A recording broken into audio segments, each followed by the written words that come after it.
رضاه وسيلة للفوز بجناته، ووفق المؤمنين لعبادته فهجروا ملذاتهم وشهواتهم وآثروا مرضاته. أشهد أن لا إله إلا الله وحده لا شريك له تعظيما وتبجيلا، وأشهد أن محمدا عبده ورسوله وكفى به إماما ودليلا، صلى الله عليه وعلى آله وصحبه وسلم تسليما كثيرا.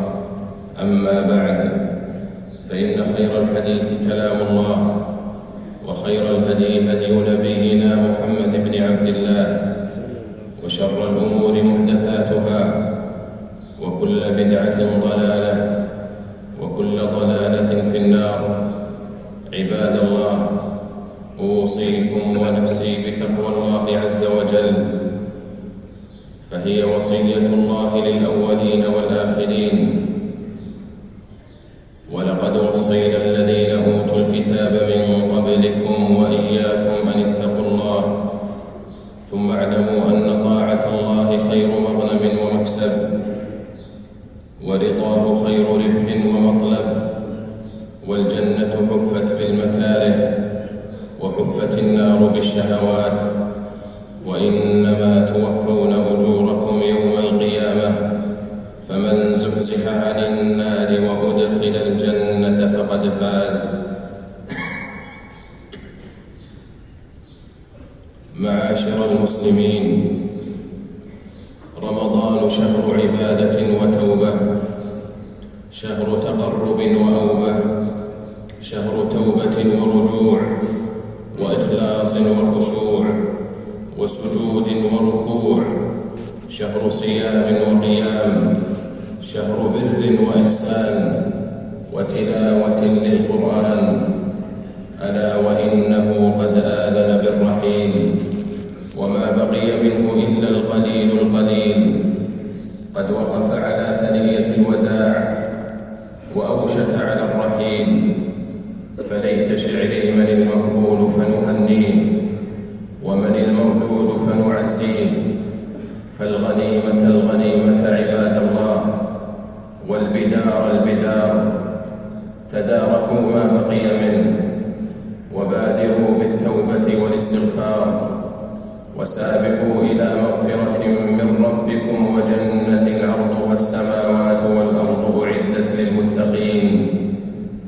ألا وإن الأعمال بالخواتيم، فاجتهدوا، فما هي إلا أيام معدودة وساعات محدودة، ويذهب التعب والنصب، ويبقى الأجر إن شاء الله.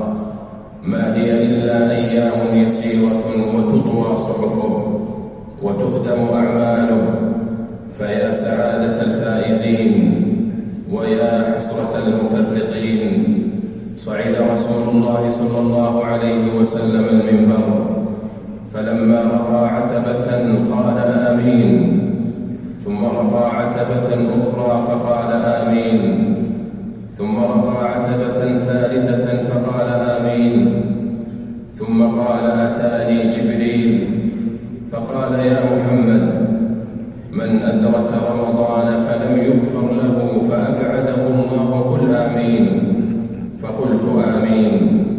قال ومن أدرك والديه أو أحدهما فدخل النار فأبعده الله، قل آمين. فقلت آمين. فقال ومن ذكرت عنده فلم يصل عليك فأبعده الله، قل آمين. فقلت آمين. رواه ابن حبان. عباد الله، إنكم في أيام عظيمة وأوقات فاضلة، فلا تضيعوها في القيل والقال، وفي الغفلة والكسل واللهو واللعب، ولا تضيعوها بالاشتغال بالجوالات ووسائل التواصل.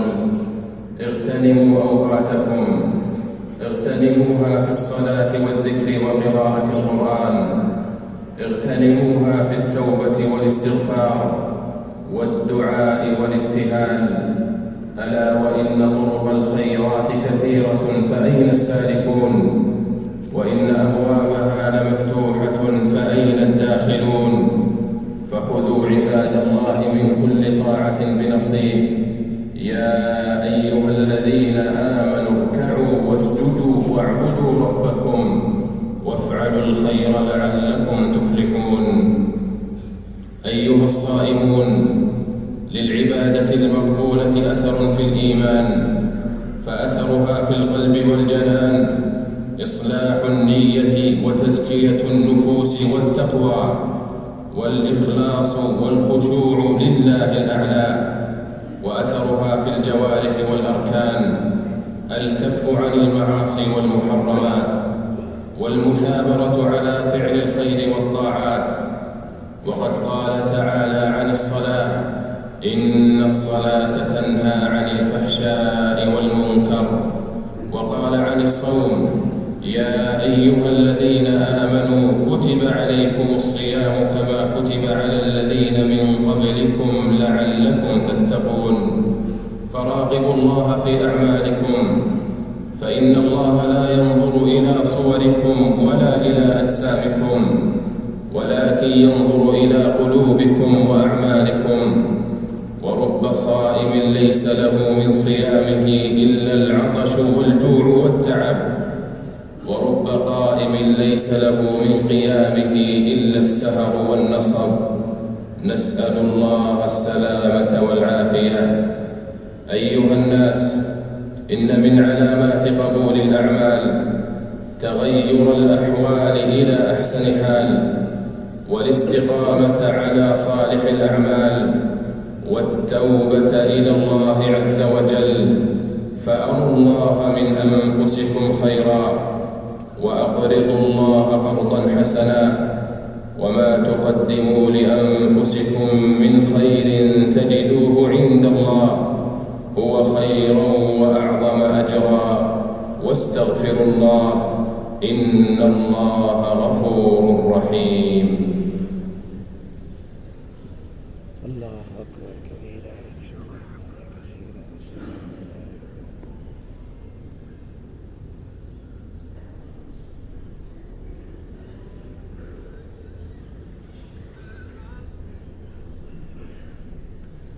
الحمد لله الذي جعل لمن تاب إليه سبيلا، ولمن أناب إليه مستقرا وأحسن مقيلا، ولمن نشأ في عبادته ظلا ظليلا. فمن شاء اتخذ إلى ربه سبيلا. معاشر المسلمين، في العشر الأواخر ليلة خير من 1000 شهر، تنزل فيها الرحمات، وتستجاب فيها الدعوات، وتكفر الخطيئات، وتغفر الزلات. من قامها إيمانا واحتسابا غفر له ما تقدم من ذنبه. العبادة فيها خير من عبادة 1000 شهر، وفيها تكتب المقادير ويفرق كل أمر حكيم.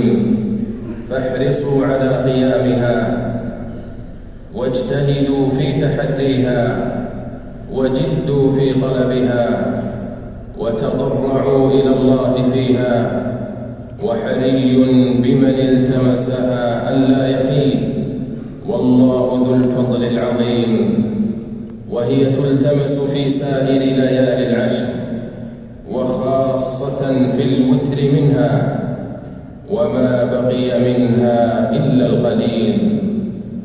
ألا وإن أمامكم أرجى لياليها ليلة 27.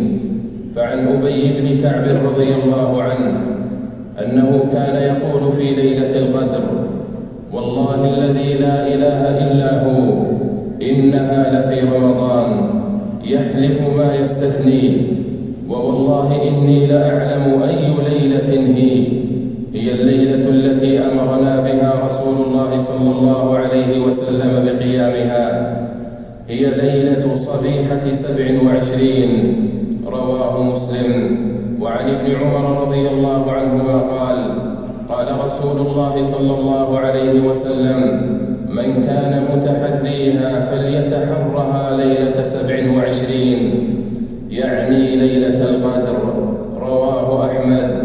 وعن عبادة بن الصامت رضي الله عنه قال: خرج النبي صلى الله عليه وسلم ليخبرنا بليلة القدر، فتلاحى رجلان من المسلمين فقال: خرجت لأخبركم بليلة القدر، فتلاحى فلان وفلان فرفعت: وعسى أن يكون خيرا لكم، فالتمسوها في 9 و7 و5.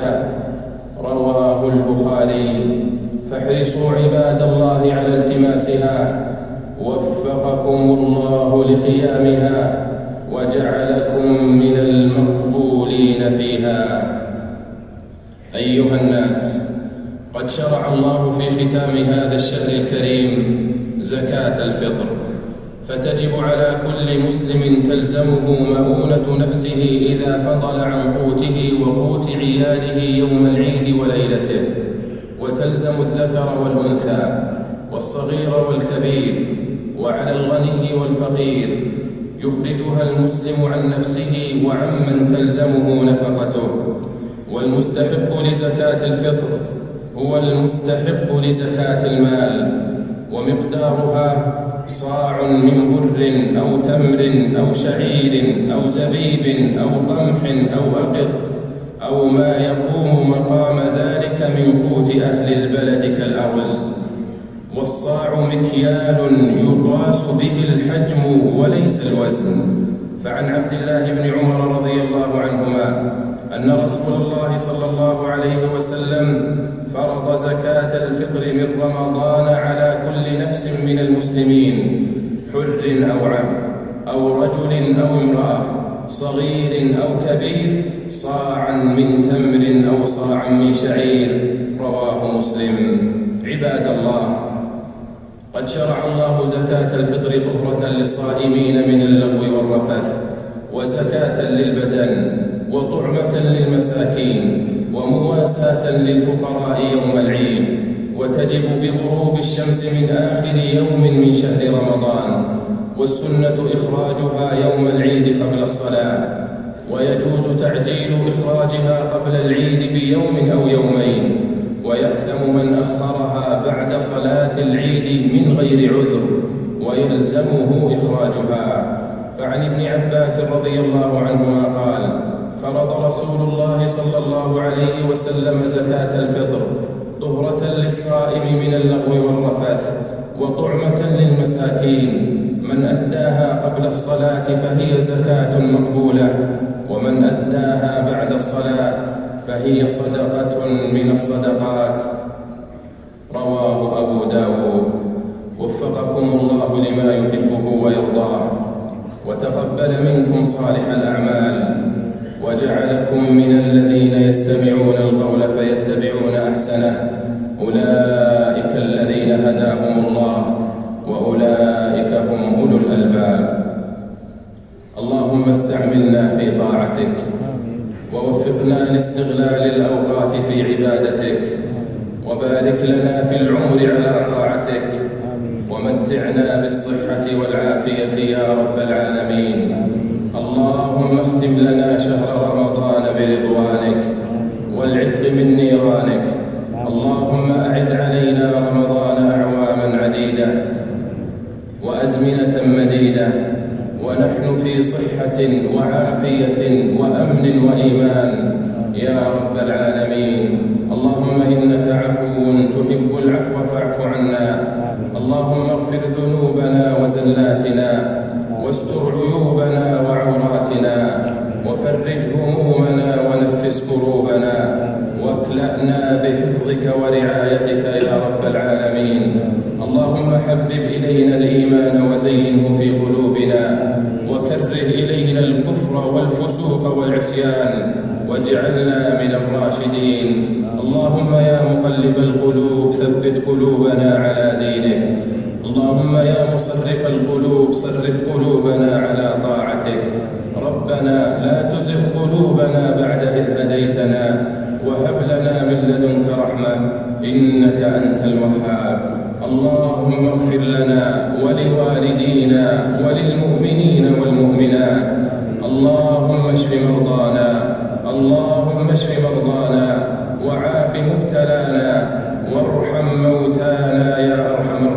الراحمين. اللهم أصلح أحوال المسلمين في كل مكان. اللهم أعز الإسلام والمسلمين وانصر عبادك الموحدين، واجعل اللهم هذا البلد آمنا مطمئنا وسائر بلاد المسلمين. اللهم آمنا في أوطاننا وأصلح أئمتنا وولاة أمورنا. اللهم وفق ولي أمرنا خادم الحرمين الشريفين بتوفيقك، وأيده بتأييدك، وأعز به دينك. اللهم وفقه وولي عهده لما تحب وترضى يا سميع الدعاء. ربنا آتنا في الدنيا حسنة وفي الآخرة حسنة وقنا عذاب النار. ربنا تقبل منا إنك أنت السميع العليم، وتب علينا إنك أنت التواب الرحيم. وصل اللهم وسلم على نبينا محمد وعلى آله وصحبه أجمعين.